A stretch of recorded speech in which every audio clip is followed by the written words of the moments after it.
Congressman, you graduated from T.F. Riggs High School in Pierre. Did you ever get a chance to meet your representative in Congress the same way the kids at Dakota Valley got to meet you today?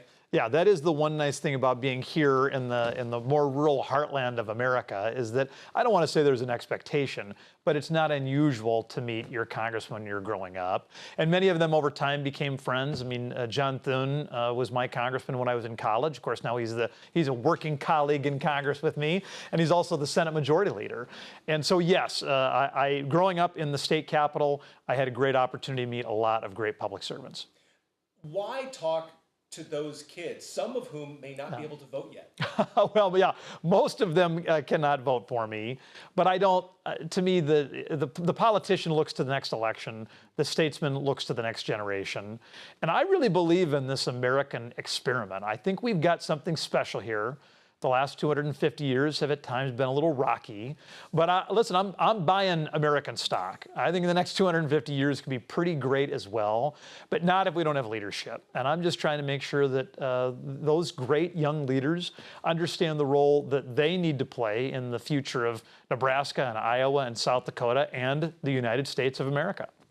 Do they talk about issues of the day? Do they talk about border security, the government shutdown? What do they ask you about? Oh, yeah. I mean, every once in a while you get a question about, what's my favorite part about the job, or have I met anybody who's famous? But then there was one gal in the front row of the second section who came right at me about, you need to tell me about your view on abortion. And, 10 minutes later, well, you need to tell me what you think about ICE in Minneapolis. And she was not mean about it at all. She clearly had a conviction in her own beliefs. You could tell she was actually interested in what I wanted to say. But that's part of the reason I love going to schools, is that even if the students are a little skeptical about whether or not your views are the right ones, they are still in the learning mode. Some of us old geezers, we forget that we should be listening to learn. Students, even when they disagree with you, they are generally listening. When you get back to Washington next week, you mentioned that the partial government shutdown is something you have to tackle immediately. Thousands of workers in the Department of Homeland Security continue to work without pay. What do you think will happen when Congress goes back into session next week? Do you think that's job one? And do you think that the House and the Senate can get together on a bill to start paying DHS workers again? Yeah, well, first off, all shutdowns are stupid. Whether Republicans cause them or Democrats cause them, they're all stupid. They don't make America any stronger. They don't save any money. They are really taking parts of the American economy and federal government workers hostage. So I think it's terrible that the 96% of the Homeland Security employees who are deemed essential are still showing up for work every single day without getting a nickel. I'm part of a bill that says that if there's ever a shutdown of any size, members of Congress should not get paid. I don't take my pay during a government shutdown, and so I think it's stupid. So yes, job one should be coming in, getting that shutdown resolved. What do I think is going to happen? I think some of the demands are pretty common sense from the Democrats. I don't have any problem with body cameras for every ICE agent or Border Patrol agent. I think body cameras have proven to be good for cops and good for the public at the same time.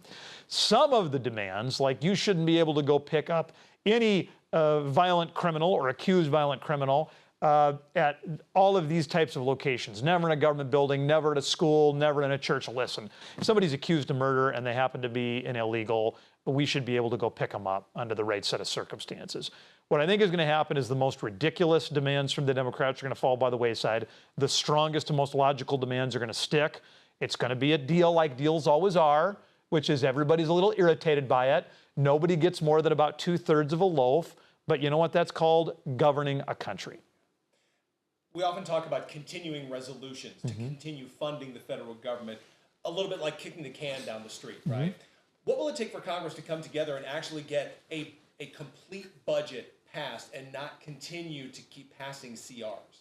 Well, at some point, well, we have 96% of the federal government, everything except Homeland Security, funded throughout the rest of the fiscal year, not on a CR, but on appropriations bills that we've passed on an overwhelmingly bipartisan basis. Now, what's amazing is, taken together, those bills spend less money this year than they did last year. In a town that always seems to want to spend more money, we have actually figured out a way to do meaningful cuts, not in super disruptive ways, but in common sense ways, and do it together as Democrats and Republicans. As far as why, I mean, September 30th is the end of the fiscal year. It's a little arbitrary to say we have to have all of our work done on September 30th. Now we should, deadlines should drive achievement, but the real practical deadline is the end of the year. And that's why it's almost a given every year that by September 30th, you'll have a CR that kicks the can to the end of the year. There is something that is more logical about having the end of the year be the deadline. I would be fine if we made major reforms to our budgeting system that said, number one, we're going to have all this done by September 31st, and number two, we're going to do 2-year funding bills. These 1-year fights are so complicated, so damaging, and so difficult to resolve. Instead of doing 12 bills in 1 year, we should do 6 and 6 and 6 and 6, and have each of those 6 bills be 2-year funding. You're a staunch supporter of both Homeland Security and border security. Mm-hmm. You praised the Trump administration's handling of the border. What's your take on the accusations leveled at ICE following the deaths of those 2 people in Minneapolis? Yeah, I think with the benefits of hindsight, I think we can clearly say that officers should have done some things differently. It is really hard to understand what was going through their minds at that moment if you don't do a full investigation. That's why, to me, it's really important with any officer involved shooting that you do have a full investigation. And it's also really important for everybody involved to not rush to judgment until you gather all of the evidence. And that takes some time. And I know we're in a society where you want your hot takes out on Twitter as fast as possible. But I think interviewing all of the bystanders, interviewing the officers involved will give us a better sense of what in the world were they thinking. Did that officer really think that Renee Good was going to run him over? And what would a reasonable person have thought in that moment, in the fog of war, when for all day long, all week long, there had been protesters screaming at these officers? It's a difficult environment to make decisions in. Let's bring it back home to South Dakota. Why do you want to be the next governor of South Dakota? I think the next 20 years could be the best 20 years in South Dakota's history. But that's not going to happen by accident, and that's not the path we're on right now. South Dakota is, I love South Dakota. I think it's an incredible place. Nebraska and Iowa are nice too. But of course, there's a special place in my heart for South Dakota, but I think we're in a little bit of a rut, and I think we're falling behind. The Nebraska economy is growing. The Iowa economy is growing. The Minnesota economy is growing. So why is South Dakota's economy shrinking? For 30 years, that was not the case. For 30 years, South Dakota was like the golden child of our nation, with population growth and economic growth much faster than national averages. In the last year or so, we have not had that same kind of leadership. We have not had that same kind of drive and energy, and we are falling behind. A billion-dollar business moved to North Dakota 8 months ago. When they left, they said that doing business with North Dakota was, quote, a breath of fresh air compared to doing business in South Dakota. When I'm governor, no one will ever have cause to say that. In that situation, with a major employer moving to neighboring North Dakota, where does the blame lie? Is it with the sitting administration? Would it be with Larry Roden? Would it be with Kristi Noem? Where does the fault lie in that case? I think with Governor Noem, people understood that there was a bold vision. Now, maybe they didn't always agree with the vision. Of course, leaders are never going to be uniformly popular, but people knew what Kristi Noem stood for. And there were some big visions that she ushered forward for South Dakota. Larry Roden has been a friend of mine for 20 or 25 years. He has been a good placeholder for South Dakota. He is trying to keep the train on the tracks. I would tell you, though, that we have a majority of our grade kids, of our school kids, who cannot read at grade level. And I don't know what the statewide plan is for dealing with that. We have an economy that is shrinking. We pride ourselves in South Dakota as being the best state for business in America, and we used to be. In the most recent CNBC survey, we're not number one. We're 35th. What is the Larry Roden plan for getting us back at the top of those rankings? Heck of a good guy, a friend of mine. But if we're looking for somebody who has the energy, the strategy, and the leadership to allow South Dakota as a team to do some truly transformational things in the next 8 years, I'm the right guy. You got in the race last summer, the governor after that time. How did that change the tenor and the tone of the race when the now sitting governor of South Dakota, who hadn't announced his plans for re-election, much less what he was going to do next with his political career, gets into the same race that you're already in? Oh, Larry's a big boy. Dusty's a big boy. I mean, we're friends. We were friends before this race. We're going to be friends after. Now, that doesn't mean that there aren't some uncomfortable moments. and that there won't be some more uncomfortable moments.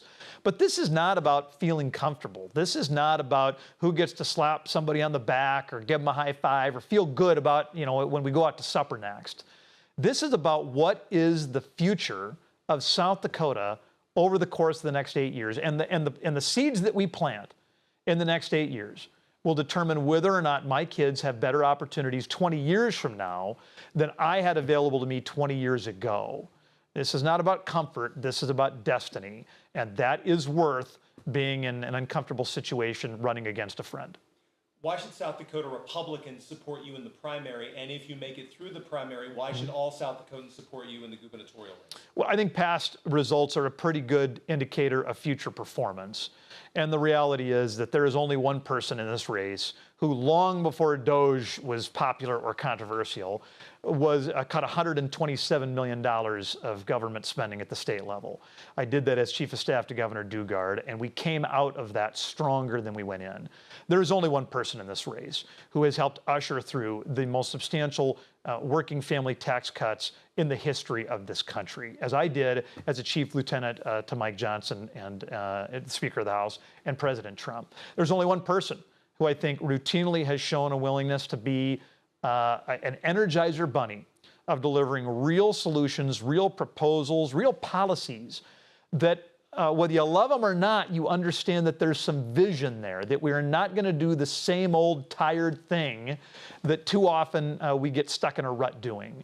And so if it's about conservative values, if it's about government efficiency, or if it's about vision, clearly I think Republican primary voters are going to choose Dusty, and they're going to do the same thing in the general. You mentioned your relationship with Governor Dugard. He's endorsed your candidacy. Yeah. Has he given you advice? And if so, what's that advice? Yeah, Dennis Dugard, he gave me advice as recently as 3 or 4 days ago. I do call him. We sometimes have strategy sessions with a group of people that I really trust. Governor Dugard came to the one we had most recently, and he's planning to come to the one we're going to have here in a little bit. There are not very many people who have walked down those paths and have successfully run for governor. But I got to tell you how blessed I am. I mean, I have had Kristi Noem offer me advice. I've had Governor Dugard offer me advice. I've had Mike Rounds offer me advice. These are people who know what it takes to be successful in the big chair, and I'm so grateful for the support they've provided over the years. Congressman, thank you for the time.